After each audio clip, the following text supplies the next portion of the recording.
Bueno, muchachos, muy buenos días, tardes o noches a la hora que estén viendo su clase. Me alegra mucho tenerlos acá escuchando la clase sobre el sistema nervioso. Le colocamos dos porque vamos a terminar lo que nos faltaba y a continuar con la segunda parte de la guía. La pregunta donde quedamos fue la siguiente. Dice, ¿qué es el cociente intelectual y cómo se puede definir la inteligencia? Bueno, en 1904 los psicólogos franceses Alfred Binet y Theodore Simon idearon medios para estudiar la inteligencia en función de las respuestas dadas a preguntas juiciosamente seleccionadas. Tales test de inteligencia dieron origen a la expresión cociente intelectual, que representa, ojo, el cociente entre la edad mental medida por la prueba y la edad cronológica. Este cociente es multiplicado por 100 para eliminar los decimales. Se ha llegado a conocer la importancia del cociente intelectual o CI principalmente a través de la labor del psicólogo americano Lewis Madison Terman. Pero en realidad, como vamos a ver en las siguientes diapositivas, es muy difícil medir la inteligencia. La siguiente pregunta, que es la número 15, dice, ¿por qué no son confiables los test de inteligencia? El problema radica, muchachos, en que no se ha hallado ningún test independientemente de una determinada cultura. Preguntas sencillas sobre arados pueden resultar complicadas para un muchacho inteligente de la ciudad y cuestiones simples sobre escaleras eléctricas o rodantes pueden igualmente confundir a un muchacho inteligente educado en un ambiente rural y ambas pueden desconcertar a un aborigen. Ahí en la diapositiva aparece una pregunta de las que se presentan a las personas cuando les hacen un test de inteligencia. La pregunta 16 dice, ¿cuál es tu opinión sobre la inteligencia y cómo crees que se puede desarrollar? Bueno, aquí en esta pregunta lo importante no es lo que yo diga o lo que leamos, sino la opinión. Es decir, claro, la opinión uno la basa sobre lo que lee y sobre lo que aprende, ¿sí? Y hay diferentes tipos de inteligencia. No hay un solo tipo de inteligencia, es decir, una persona no es inteligente para todo, ni otra persona tiene fallas en absolutamente todo. ¿Mm? La inteligencia es la capacidad humana para resolver problemas. ¿Cuáles problemas? Los problemas cotidianos como los que estamos enfrentando ahorita en esta pandemia. También la inteligencia se mide en la forma de predecir lo que sucederá. ¿Sí? Predecir no es como un profeta o un adivino que dice mañana va a caer un rayo. No, predecir es, bueno, por ejemplo, analizando lo que vemos en las noticias, lo que escuchamos, lo que leemos, cuándo se irá a acabar la pandemia. Eso se llama predecir. O qué industrias van a resurgir, qué industrias se van a acabar, qué nuevas cosas van a suceder después de esta pandemia. Eso se llama predecir. La inteligencia también sirve y es importante para ser feliz, invirtiendo el tiempo en lo que a la persona le apasiona, lo que le gusta. No a todas las personas nos apasionan las mismas cosas. A algunos les gusta el dibujo, a otros les gusta estudiar, a otros les gusta la música, etcétera. ¿Y cómo se desarrolla la inteligencia? Muchachos, la inteligencia se desarrolla por medio de diferentes actividades motoras, es decir, físicas e intelectuales. ¿Sí? Así es como se desarrolla la inteligencia. Todo lo que nosotros hagamos desarrolla la inteligencia. Lo importante es no quedarnos quietos. Aquí vemos en ese figura que aparece en la diapositiva los diferentes tipos de inteligencia que se han estudiado. Está la inteligencia lógico-matemática, la inteligencia espacial, la inteligencia cinético-corporal, la inteligencia musical, la interpersonal que se refiere a las relaciones humanas, la intrapersonal que se refiere a la relación conmigo mismo, que es la más importante, la inteligencia lingüística y la inteligencia que se desarrolla con la naturaleza. Esos son los diferentes tipos de inteligencia que tenemos. Viene una pregunta supremamente importante. ¿Cómo demuestras tú tu inteligencia? ¿Cómo demuestras tu inteligencia? Esta es una respuesta que depende de cada uno, pues tu vida solamente depende de lo que tú hagas de ti. Entonces, para resolver esta pregunta, que es la más importante, lo primero que hay que hacer es considerarse inteligente. Pero ¿cómo se demuestra esa inteligencia? Piensa en las siguientes preguntas. ¿Qué es lo que te hace feliz? ¿Qué aspectos de tu vida puedes y te gustaría cambiar? ¿Sí? Ojo, aspectos que se pueden cambiar. Por ejemplo, yo puedo cambiar mi forma de ser, yo puedo cambiar mi manera de hablar, yo puedo cambiar mi manera de actuar frente a las demás personas, ¿sí? Y también en la siguiente pregunta que te invito a analizar es, ¿qué aspectos de tu vida no puedes cambiar? Hay aspectos de la vida que uno no puede cambiar. Por ejemplo, no podemos cambiar el lugar donde nacimos, no podemos cambiar nuestra estatura, no podemos cambiar nuestro color de piel, ¿sí? Con base en esto, ¿cómo demuestras tú tu inteligencia? Ahí me responden eso. Eso es muy importante. La pregunta 18 dice, elabora los dibujos de esta guía. Y ahí aparecen los dibujos que tiene esta guía, que son diferentes sistemas nerviosos, desde el más sencillo hasta el más complejo, que es el de nosotros los seres humanos. Con esta parte terminamos la primera guía del sistema nervioso. Y dice que vea el siguiente documental. Es un documental supremamente interesante que se encuentra en YouTube. El título es Cuerpo Humano Nervioso, capítulo completo, canal Encuentro HD. Y ahí está el link para llegar a ese documental. Si tenemos oportunidad de tener otras clases, que así va a ser, entonces lo vamos a ver aquí en la clase. Es un documental corto, dura más o menos 22 minutos y es muy bueno. Y vamos con la segunda parte de la guía del sistema nervioso.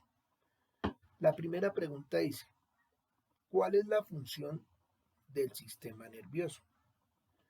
¿Sí? Y ahí también ya con todo lo que hemos estudiado, con todo lo que hemos visto, tú la podrías responder sin ningún problema. Y es más, la respuesta que tú des es la más importante porque es lo que estás aprendiendo, no lo que yo escriba ni lo que hayan escrito. ¿Listo? Porque es de lo que te estás dando cuenta. Pero la respuesta dice, el sistema nervioso humano controla y regula la mayoría de las funciones del cuerpo, desde la captación de los estímulos mediante los receptores son todos nuestros órganos de los sentidos, hasta las acciones motoras, que son lo que, que se llevan a cabo para dar una respuesta, pasando por la regulación involuntaria de los órganos internos. Ya sabemos, la regulación involuntaria de los órganos internos son, por ejemplo, el latido del corazón, la respiración, de lo que nosotros no tenemos control.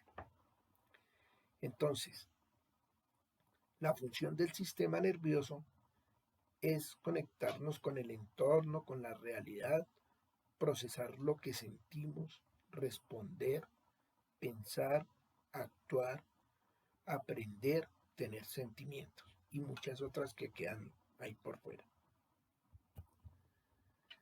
La segunda pregunta dice, en los seres humanos, ¿cómo se divide el sistema nervioso? Tenemos que en los seres humanos está compuesto de dos partes principales. El sistema nervioso central, con las letras SNC, sistema nervioso central, y el sistema nervioso periférico, SNP. Ahí aparece en la gráfica en qué consiste el sistema nervioso central y el sistema nervioso periférico, que los vamos a ver a continuación. ¿Cómo se divide el sistema nervioso central? El sistema nervioso central consiste en el cerebro, el cerebelo y la médula espinal. Ahí aparece la gráfica del cerebro, el cerebelo y la médula espinal. Ese es nuestro sistema nervioso central. La siguiente pregunta dice, ¿cómo está formado el sistema nervioso periférico? El sistema nervioso periférico está formado por nervios que conectan el sistema nervioso central a cada parte del cuerpo. ¿Sí? Entonces el sistema nervioso periférico se conecta con el sistema nervioso central y con cada parte del cuerpo, porque es el encargado de llevar todo lo que recibimos, todo lo que percibimos. ¿Cómo se dividen los nervios? Los nervios que transmiten señales del cerebro se llaman nervios motores o eferentes, es decir, las respuestas que nosotros damos, ¿sí? Mientras que los nervios que transmiten información del cuerpo al sistema nervioso central se denominan sensitivos o aferentes, son por los donde nos llega la información. La sexta pregunta dice, ¿cómo se llama la célula nerviosa? Y dibújela con sus partes. Ahí en la guía la encontramos, es la neurona. El sistema nervioso se define por la presencia de un tipo de célula llamada neurona, también conocida como célula nerviosa. Todo nuestro sistema nervioso está formado por millones de neuronas y ahí la vemos en sus partes principales: cuerpo celular, axón, terminal axiónico, botones sinápticos, dendritas y vaina de mielina. Séptima pregunta. ¿Por qué puede ocurrir un mal funcionamiento del sistema nervioso?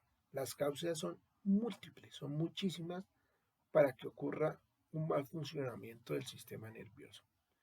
Puede ocurrir como resultado de defectos genéticos, un daño físico, por un trauma o toxicidad, por una infección o simplemente por el envejecimiento. Pero hay muchas más. Cualquier cosa puede causar un efecto sobre nuestro sistema nervioso y dañarlo. La octava. ¿Cómo se divide el sistema nervioso periférico? El sistema nervioso periférico está compuesto principalmente por las siguientes estructuras: los ganglios y los nervios craneales. Nosotros tenemos ganglios en todo nuestro cuerpo. La novena, ¿qué función tiene el sistema nervioso simpático? El sistema nervioso simpático principalmente se encarga de prepararnos para actuar cuando percibimos un estímulo, activando una de las respuestas automáticas, que pueden ser de huida, de congelación, de ataque. Es decir, nuestro sistema nervioso simpático nos pone alerta sin darnos cuenta. Si, por ejemplo, ahorita estás en la clase pendiente de lo que estamos charlando y en este momento suena un ruido, una sirena o algo, tú te pones alerta o alguien grita. Y el sistema nervioso simpático hace que todo tu cuerpo se ponga pilas para reaccionar. ¿Qué función tiene el sistema nervioso parasimpático? La pregunta 10.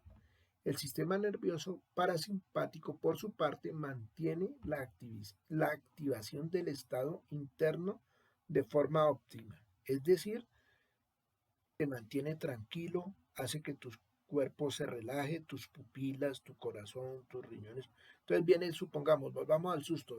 El parasimpático hace que vuelvas a calmarte después de que el simpático te puso alerta en todas las funciones de tu cuerpo. La pregunta 11 dice, ¿dónde está ubicada la médula espinal y cuál es su función? Esta pregunta ya la habíamos respondido en alguna forma en la primera parte de la clase, donde está en el anterior video, ¿sí?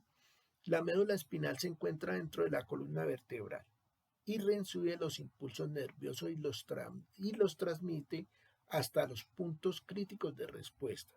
Es decir, nuestra médula espinal recibe todas nuestras partes sensoriales, lo que sentimos, lo que percibimos, y cuando respondemos también sale a través de la médula espinal. Esa es la función. Hay muchas de esas sensaciones que llegan al cerebro y que requieren de la voluntad, como el movimiento de las manos. Hay otras que son automáticas, como hablábamos en la clase pasada. Elabore los dibujos de esta guía. Aquí aparecen en esta diapositiva los dibujos que tenemos en esta guía. Hay una recomendación, háganlos lo más bonitos posibles. Yo se los recibo feitos, pero esfuércense, porque eso depende de ustedes. Hagan de cuenta que el trabajo no es para mí, sino para ustedes, ¿sí? Entonces traten de hacerlo lo más bonitos que puedan. Si ustedes me dicen, como me dicen, ay, profe, es que yo dibujo así, pues yo se los recibo así y los felicito y los aplaudo y qué bien, chévere. Pero si hagan lo mejor que puedan. La pregunta 13 dice, investiga 5 enfermedades del sistema nervioso y elabora un párrafo destacando lo principal. Esta pregunta es muy interesante, cada uno la va a resolver y me van a enviar qué enfermedades investigaron.